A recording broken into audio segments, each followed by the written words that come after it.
Thank you, Sharon, and good afternoon, everyone. As Sharon said, I am Poonam Malik and have the pleasure of heading the investments at University of Strathclyde. So wonderful world of entrepreneurial startup spin-outs, and also the pleasure of being on the board of Scottish Enterprise, our national enterprise agency. So technology, what an amazing day it has been so far, and half a day still to go. Thank you, Paul, thank you, Sean, and the CENSIS team for organizing this wonderful day. And I'm looking forward to this session with these four amazing startup scale-up entrepreneurial motivated leaders here. The session, as you say, is basically based around the journey of entrepreneurial journey for these challenges and rewards of growing and scaling an IoT business. On behalf of the CENSIS, we would like to thank Nevis Space, the organizers, as Sharon said, of Innovation World Cup Series, for introducing us to Marie and Martin and bringing them here from Europe. So we have a true blend, two of our own Scottish superstars and two European superstars here. So just to give you the sense of how we would divide the next 40 minutes or so, basically, we would be discussing four themes, or at least we'll try to do four themes. So I would depend on my panelist how to the point we would be. And in between, each of us will introduce 2 minutes sharp. And during your introduction, as you can say, you can pitch your company, pitch your business, as well as ask. This is the attentive audience. So ask or share a message that you would like about what you're looking to get out, investment, engagement, something else. And please also share a fun fact that nobody will get about you from reading your bio.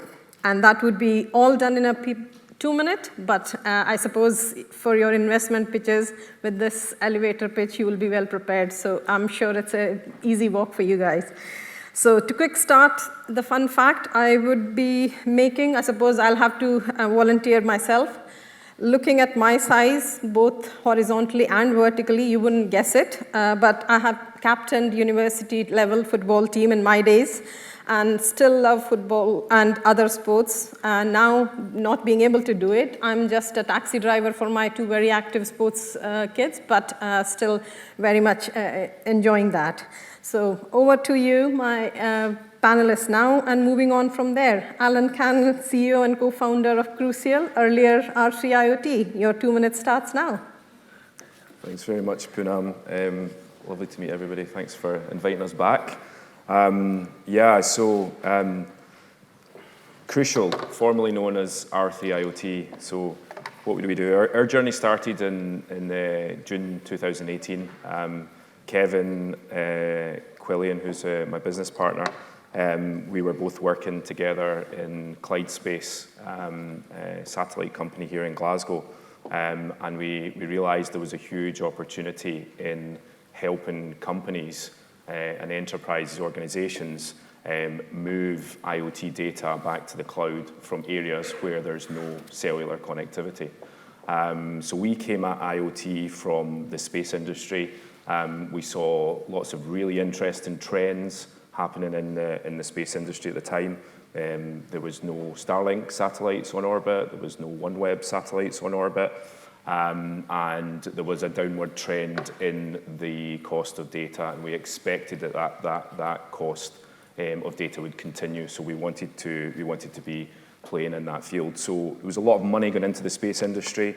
There was a lot of money going into satellites on orbit, but there was not a lot of money going into the actual ground infrastructure and cloud infrastructure that allows us to leverage that infrastructure. So what we did is we set about building a platform that makes it really easy to leverage space assets in a way that solves customer problems. So we started in 2018. We've gone through a few key milestones. We closed a $4.3 million investment round with a US VC, Space Capital, who were early investors in SpaceX. Last July, and this year we've launched two products, our connected sea farm, which was our product for the aquaculture industry, and also Crucial Connect, which essentially is an API to allow companies to build solutions on top of our platform. And we've also rebranded as well. So yeah, so quite simply what we do, our platform leverages space assets and space communication technology as well as cellular technology, and provides a really resilient platform for enterprise customers to deploy enterprise-grade digital solutions anywhere on the planet. Thank you, Allan. And next up, we have Marie Berthuel, who's founded the BeFC. So yes, thank you, Poonam. So I'm a co-founder of BeFC and currently product manager. So at BeFC, in one sentence, we make electricity with papers and enzymes. So as you can see, it's a very thin, lightweight energy solution, which is sustainable. It's also compostable, biodegradable. So it has very low impact on the environment. And the issue that we are addressing is related to toxic miniature batteries that are used in many IoT and digital solutions that are already present out there in the world. It represents more than 15 billion primary batteries that end up in landfill or are incinerated. So this is what we started to focus on, and that's our core technology. And then to also help our technology be brought to the market, we also developed an electronic platform that you can see here, also very thin, lightweight, and flexible.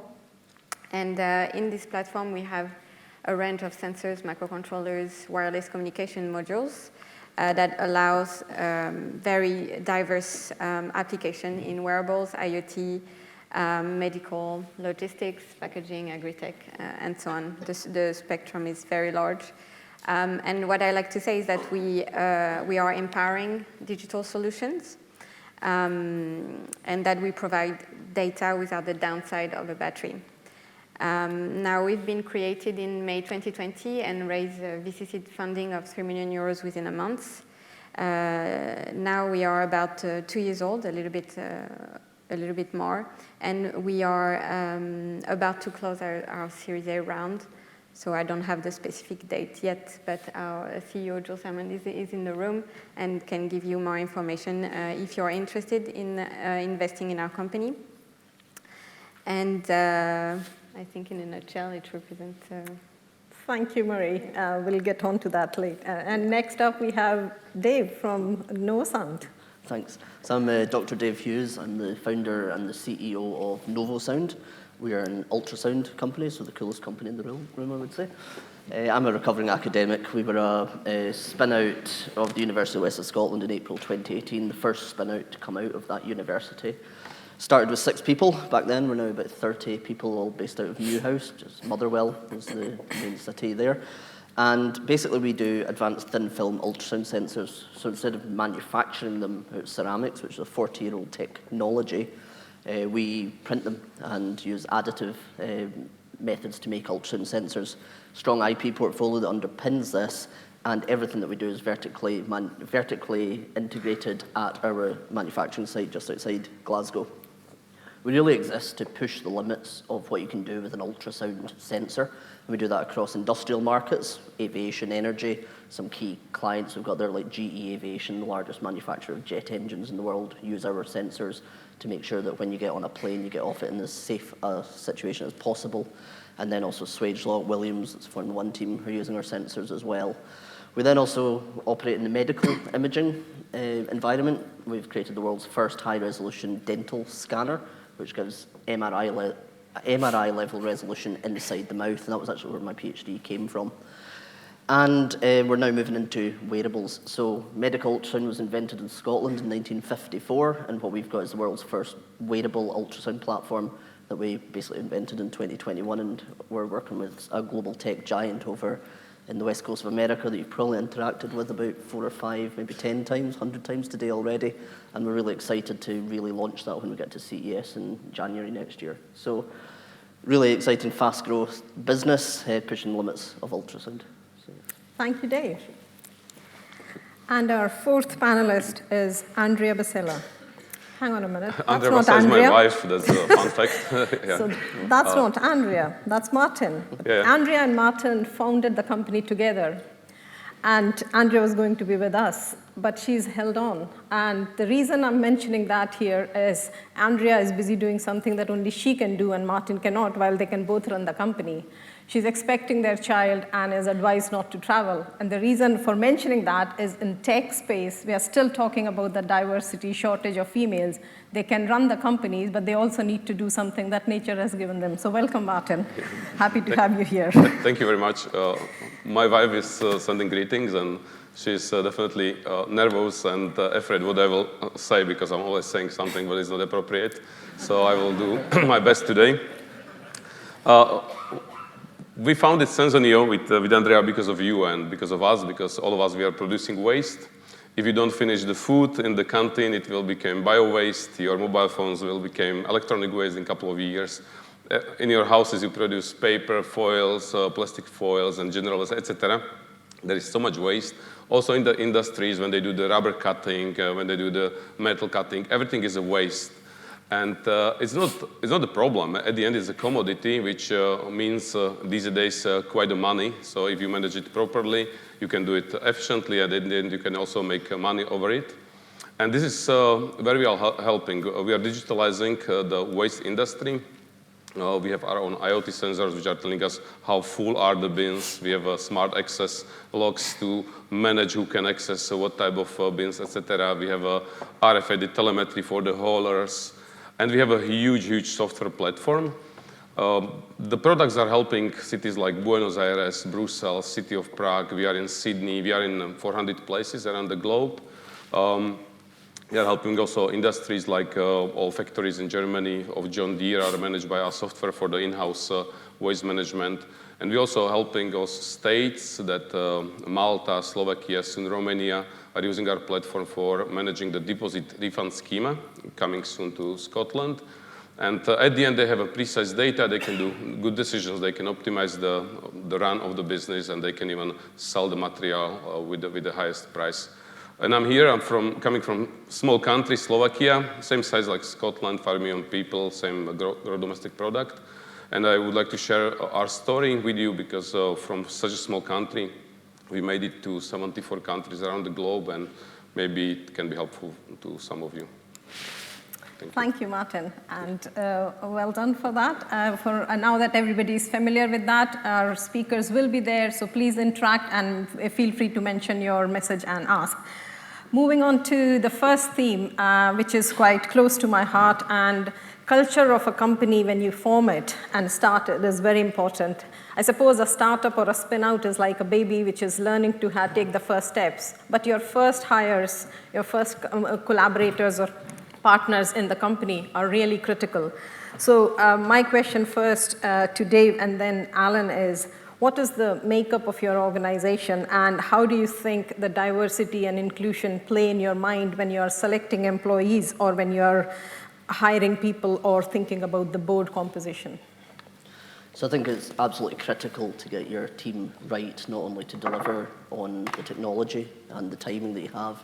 The team is the entity that makes it happen, and you will have seen in the photo of my team at Novosound, we're 30 people, and as an engineering, physics-based tech business, we're a 50-50 gender split, balanced in the operational day-to-day running and also at the exec level of the business. To me, that I'm really proud of that, because even if we just look around today, look to your left, to your right, the demographic of tech in Scotland is a very, well, we can close our eyes and we know what we're going to be seeing, to be honest. And, I can't change what's happening today in the wider audience, but I can change what happens in my business. That's one of the best things about being a founder and a CEO, is you get to choose who you work with, the way it builds up. At my board level, however, I'm still very much, it's a white male or dominated board. But what I'm doing by building the diversity into my team is you're planting seeds so that maybe in 5 years' time, the people who are in my business will be the board members of tomorrow.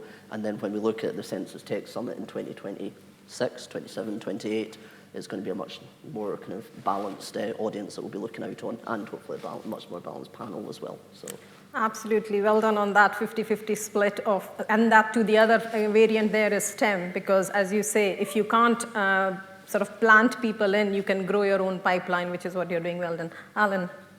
Thanks very much. Having a diverse workforce is extremely important, not only from when you have to have a representative workforce. If you're developing a product, you have to have a representative team from designing products to make sure you're taking into account various different requirements, etc. So there's a number of studies out there which show that having a diverse business actually performs better than 90% male, white male, or type company. So we have been very thoughtful in how we design the business. We operate a meritocracy, so we're not directly going in and choosing to meet quotas, etc. But just not discouraging females to come and join the company, or etc. So two are not mutually exclusive. Exactly. So I'm very proud that in our whole company we have 43% women in the tech company, team of 30, 50-50 split on our operational management team as well. Bit of work to be done at board level. Poonam sits on a board as an observer, but trying to do some work there as well. But I think diversity of thought, diversity of culture. It's not just gender. So there's a lot of things that we need to do, but it does result in a better business when you build it into the fabric of your. Absolutely. As you say, thinking about it is only going to make the difference. There is a lot of focus on ESG, which is environmental, social, and governance criteria, so which is becoming important from the investor's point of view, because these are the non-financial measures. So Martin and then Mary, both of your businesses have a strong environmental angle, which caters to that E aspect. So what are you doing to address that? Your focus of the business itself is that, but in terms of your natural resources, waste pollution, what is your company doing that others are not doing, and why should people invest in both your companies? Okay, thank you very much. By the way, back to the topic with the women, we have 3 daughters, so I'm always pushing them into the same position, and I hope that when they become adult, there will be no discussions like this, that why women, etc. I think it should be like obsolete topic at that days. So I hope for that. And back to the green impact. We didn't start Sensoneo because of the green impact, to be very honest. We're the green shear that, hey, we want to save the planet. At the beginning, it was like irritation that the people are coming and collecting empty bins. They're coming too late to collect the bins when they are super full, etc. That was the basic motivation of the company. Then money, because we found it's a global problem and the waste is immortal and is everywhere. And we can solve it in Chile, we can solve it in England. And then we realized that it has impact, that we are reducing the CO2 in the streets with the collection. We are getting much high-quality material out of the bins, which can be used for the circular economy. And that was just like didn't expect it, but yes, we are a green company. It helps us a lot to even attract engineers, attract the people to be part of the business, because it's very well balanced. The people like to work for us. We are one of the 3 best companies for the students. If they should choose Sensoneo to go to work for, because we have also this kind of green spirit. And this moves us to this sector, and we are learning more and more how we can impact the nature, how we can impact the resources. What we do better than others? I don't know. It's working, I think, because there is so many IoT solutions even here in this room, and everyone can develop something. Every student can develop something, but to do it as a mass production, that it will work in Australia, it will work in Malaysia, it will work in Canada. This is the trick. So our differentiator is that our solution is working. Thank you. Yeah. Marie. So sustainability is at the core of our company and our ethics and our technology. That's how we started. But actually, our technology comes from 40 years of research on implantable technologies. So we were not forced, but we chose the materials to be biocompatible, biosourced from the beginning to have this goal, to reach this goal. And then the disruptivity of our technology came from the pivot to wearable technology, portable technology, and outside of the organism technology. So that's how we started, and this is why it's very important for us. And that's also what we're going to do on our electronic platform.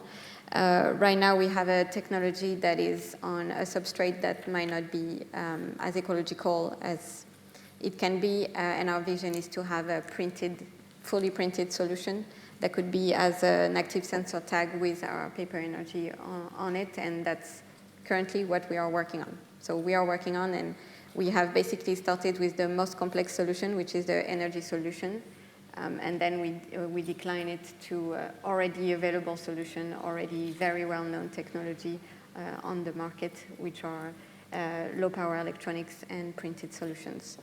Now, as a company, what we do is that we build our production line to be eco-friendly. The energy that will be consumed will be also very important. And because we are not in mass production yet, we can already work on all of that. So the production line will be eco-conceived.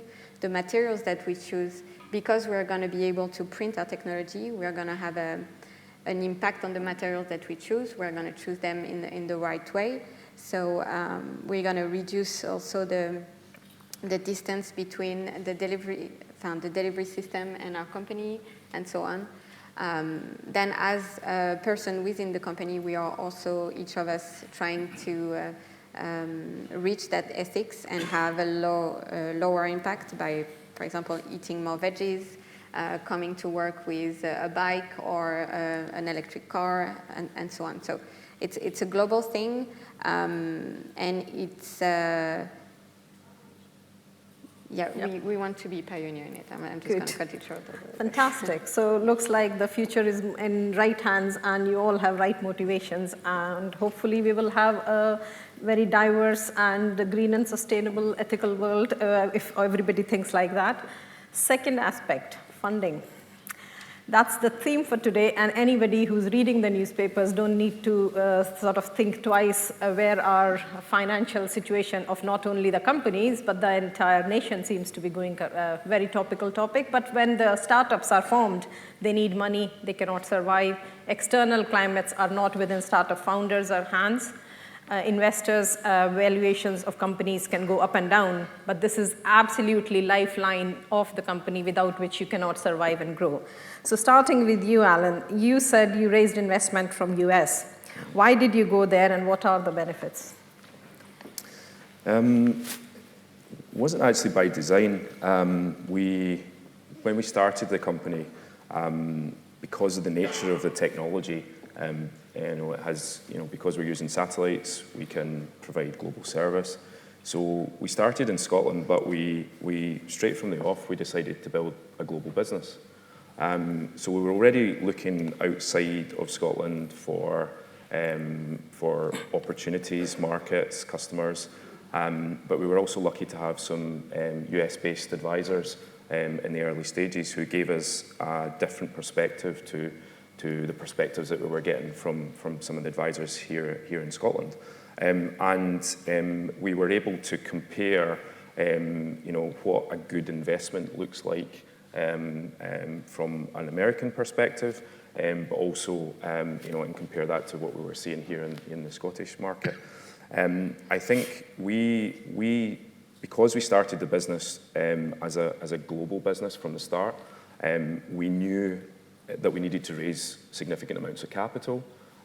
We knew that we needed to take a lot of risk, and we felt that going to the US would be a better fit for us. But what I would say is, that was made possible because of the pandemic. If a founder here in Scotland pre-pandemic wanted to raise US money, they had to travel to the US and go and meet investors face to face. Because of the pandemic, we could raise money over Zoom because investors had to do that to keep the pipeline flowing. So we were lucky enough to get involved in a program called the Creative Destruction Lab, which is a mentor accelerator program based out of the University of Toronto. We were one of 20 global space tech companies that were selected for that program. And that program was incredible for us because it gave us access to investors who had built billion-dollar businesses, mentors, subject matter experts in the space industry in the areas that we are looking to build a business in, and also founders, ex-founders who had built successful billion-dollar businesses and businesses of scale. And that program not only gave us access to the mentors and the investors, but just got us thinking a bit bigger about what we could do as a Scottish company. And the tagline for Creative Destruction Lab is "Build something massive." Hashtag build something massive. And I think that's the thing I learned about the approach to building a business from a North American perspective, and what we can do here in Scotland is that we can think bigger and we can be very ambitious. And I think that's probably the main reason why we went to the US to start with. Absolutely. So any startup founders there, anybody who's thinking about it in terms of the playbook of what's the difference between different countries and how you can go about it, what are the pathways, so certainly come and speak to Allan. One of the things I wanted to say is that the last 5 minutes we wish to engage for your questions, so please do get on to Slido. If you have any queries, any questions for the panel, just send it there, upvote it, and then we can pick it up. Next, Dave, you want to go beyond Series A, and now you're in that stage, different stages of life cycle of startup companies.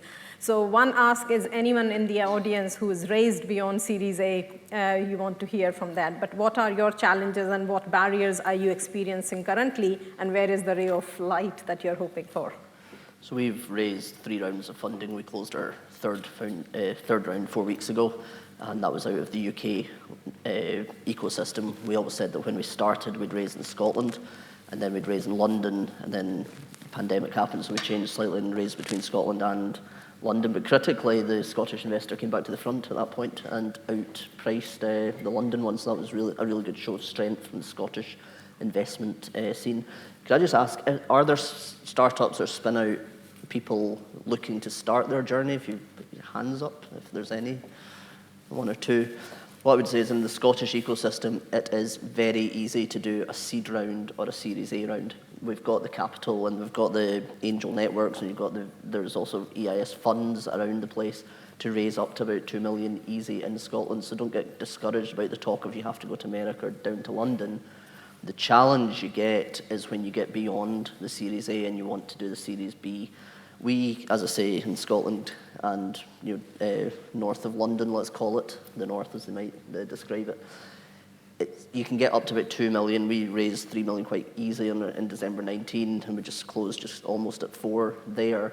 If you want to raise 5 plus before you get to the 20 million, so in that kind of 5 to 15, 5 to 20 bracket, that is difficult in Scotland because, coming back to what Allan was saying about the ambition and the risk profile, angels and investors in Scotland, they're fine up to that point because the risk is comfortable for them, but they're not wanting to take on the added risk of writing a bigger check size. They want the technology businesses to de-risk it more before they open it up.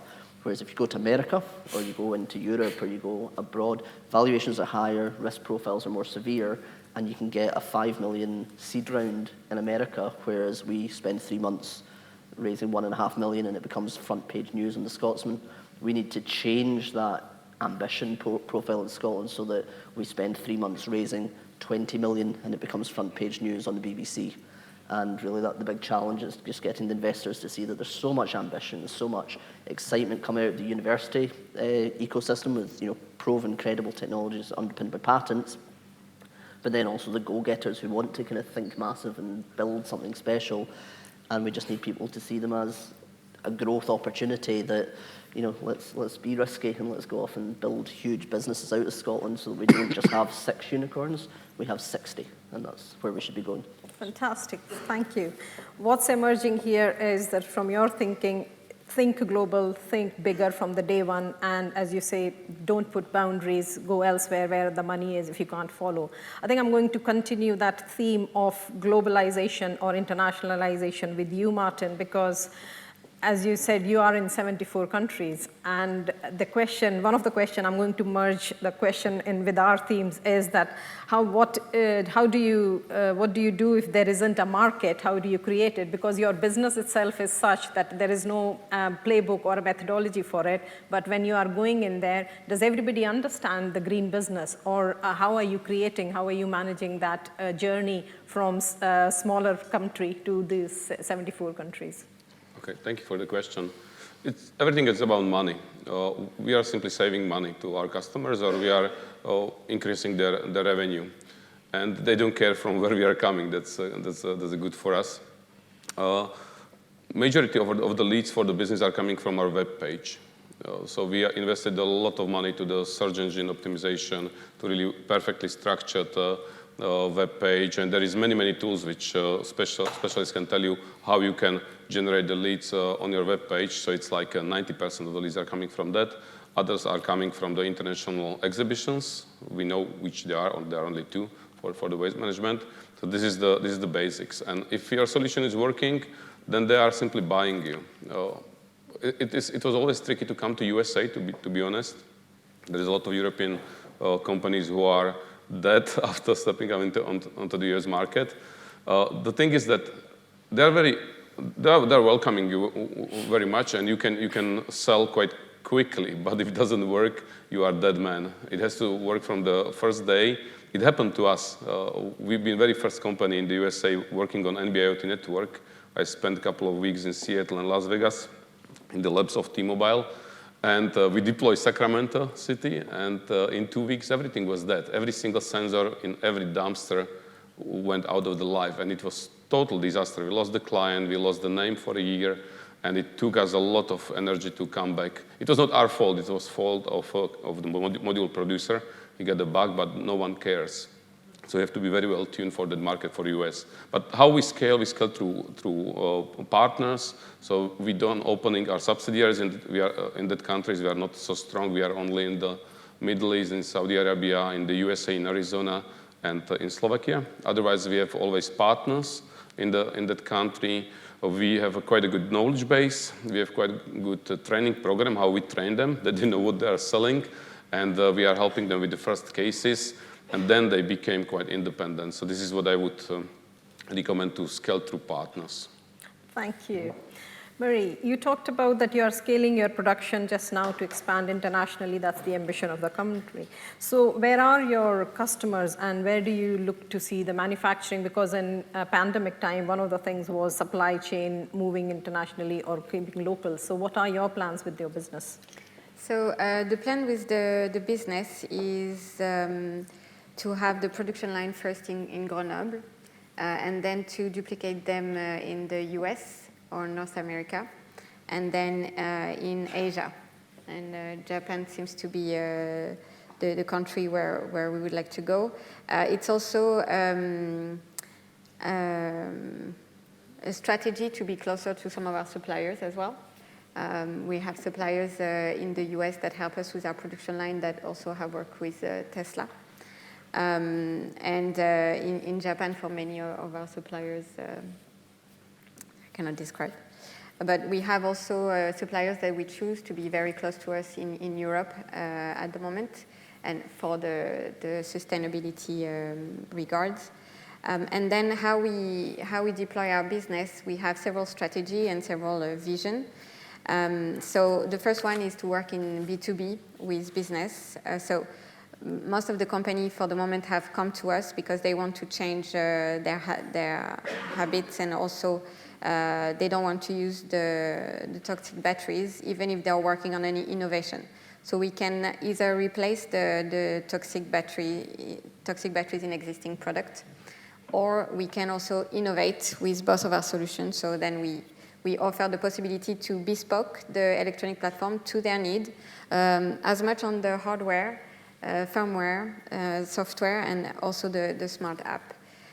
We also, to make a link to the pitch of Andy this morning, we are also managing the energy and the power thanks to our platform, but at a very smaller scale, obviously. But that's something very important because we open new doors to more features and more markets. One market that is an example is logistics and transport, where batteries that contain inflammable metals can be a big issue, in planes as well. So we are in space, so we are opening those doors.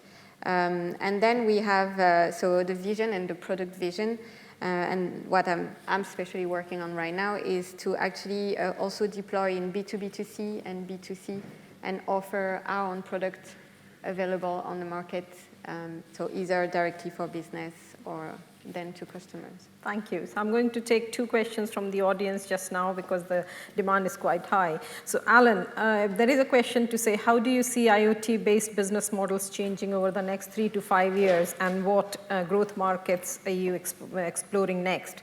So I suppose a bit of a crystal gaze. I think a lot of IoT companies, certainly we're seeing this, moving from a hardware type model to a service model. There's a lot of value in selling recurring revenue type models. A lot of customers are looking for OpEx type services rather than buying assets. So I think there's benefits for both the business and for the customer when you move to that type of model. That's a model that we are using, which essentially is the SaaS model, the typical SaaS model. What it means for the customer is that the customer can quickly spin up a service. It means that we can generate long-term recurring revenue, but it also means that we can provide value, continuous value to our customers by improving the technology as we go, and that's something that we'll do. Thank you. So, question for you, Dave, and then Martin next. You mentioned you are recruiting STEM people, you're expanding 30 or so people now. What are the challenges around attracting and developing the skill talent for your business, considering you're looking beyond Series A now? So speaking about this last night, I had an investment forum where I maybe was a bit aggressive on the ambition and the check size you get in Scotland, but that is tied directly to building world-class businesses. Cost of living and salaries in Scotland is much lower than if you go to the States. If you want to build a software team, a lot of the time you could look in Scotland, it would be affordable. There's parts of Europe that make it even more affordable. And in order for Scotland to build teams that can compete on the world stage, we have to convince our investors that the cost of the salary base of who we pay to retain and attract staff is in line with the market. Currently, especially in the startup or the scale-up ecosystem, when it gets to a downturn, and I saw this and I had some really difficult conversations at the start of the COVID pandemic, the first thing your board or your investors will look at is, well, you should cut costs. And you think, well, cut costs to get through a pandemic or attract the talent to get you through the pandemic. I'm very much on the case of we need to retain and attract talent to get you through the difficult times ahead, and we're probably on the cusp of seeing some difficult months ahead in the markets as we go. But in order to do that, we need to be the startups and the scale-ups need to be well funded by the investors around them. And, that also helps with retainment. Partly I'm terrified that Allan's company is going to steal some of my staff because we operate in very similar environments. I promise. And that's probably a worry across. It's not just me against Allan, or, Allan will have similar, and, from European companies as well. There are some massive companies growing very fast in Scotland, and you do hemorrhage staff, and people choose to leave businesses for very different reasons. But the way that you can, as a business leader, kind of try and attract them is make it as good a company to work for, as good a mission as possible, but make sure that the cost of living and make sure that the financial side of working for you is not even on in their thought process, because you take that away from them. So we need to retain and attract staff at the same level as you see in more but more successful entrepreneurial countries, maybe. Yeah, I think that, as you say, despite being the world-class universities, we need to prepare more business-oriented workforce and skills and talent. And I think that's going to be, it's not a competition probably, it's a collaboration of different stages growing, and world is becoming smaller. Final question for you, Martin. In terms of company, when you're expanding, how do you make sure that balance that you are internationally in different places, keeping the IP with you, and still managing that, keeping local production or international production? How are you managing that balance? Well, I think it's another problem with the IP rights. So we simply cover the IP rights mostly in the US and in the EU. We ignore China because we are not selling in China. We don't want to sell in China. So this is not the problem, I think. I mean, the scaling, maybe research-wise, it's interesting because the company is growing and growing. So we took the tactic that we are cutting the company to smaller pieces to remain small teams, focus on some product. Otherwise, it will become unmanageable. So this is what we do. And maybe back to the resources, I would like to point one thing that we have very good experience with the Ukraine people as a developers. They have excellent schools in Kyiv and Lvov, and they are excellent engineers. So this could be one of the ways how all of you can help them, because the IT is still protected there. And if you are short on resources, you are not able to find reliable resources here in Scotland, definitely go to LinkedIn. You will find a lot of people who are available there, and they will be very happy for your money, and they will give you excellent work. We have the best experience with them.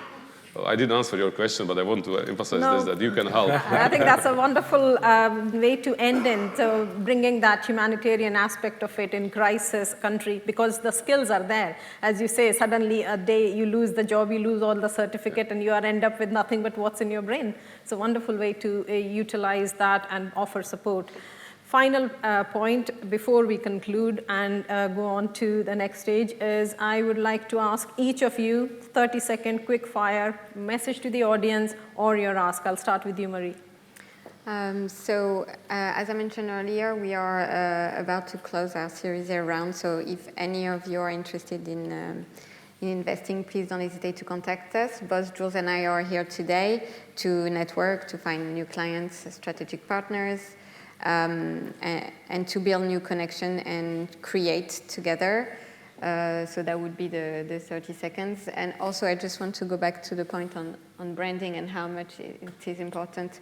At BeFC, we have created a branding and a communication from the beginning, and particularly during COVID, it was very helpful because we couldn't, travel and everything. And also creating a community behind your company. It's very important to sell your product, but also to maintain your relationship with the suppliers, the client, and to find the talents and the skills that will join your team. Thank you. Allan, your message or ask? So I spoke a lot about having to go to the US to raise money. I don't want future companies to have to go to the US to raise money. I would rather they were able to raise the capital that they needed here. To raise Scotland. Raise in Scotland, yeah. So my for anybody that's starting a business or is looking to grow a business here in Scotland is think bigger, and be ambitious, be bold, take more risk.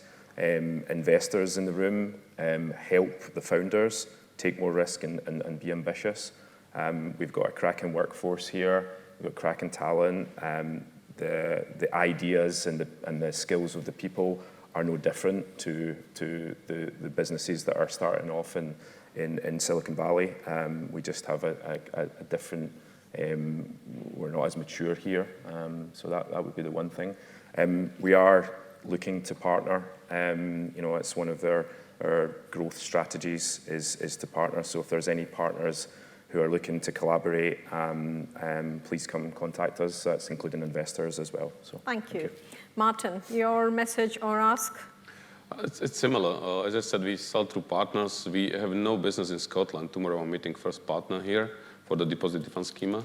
So if you find yourself as a good partner to Sensoneo, you are welcome to speak with me. Otherwise, the message would be that be patient. And work hard. At the end, you will have a successful business or very good lesson, but you have to remain for a couple of years until the success is coming. Thank you, and we wish good luck to Andrea for the business that she's doing as well, incubating the business. To end with you, Dave. It'd be easy just to say, if you want an ultrasound probe, come and buy them from us, we're a Scottish supplier. However, and that's obviously constant selling as a CEO or as a business founder. I guess the ask I would, going back to the whole diversity and building teams and making sure we change what the tech scene in Scotland looks like and behaves like, is to, yes, tech can be a meritocracy to get the best people into your business, but no one is truly absolutely better than anyone else. Yes, you do not want to be the smartest person in the room, but if you're faced with 2 or 3 people who are brighter and smarter than you, maybe give a leg up to somebody. No. Thank you. So on that note, we've discussed the diversity, the green credentials, the innovative businesses that are starting, thinking global, international mindset in these times which are very critical, but these entrepreneurial startups are the ones which are going to give us job and get out of the trouble that we are facing in London with the currency and the money. So raising investments, any investors that are thinking, worried about, but there is the ray of light there. And finally, globalization.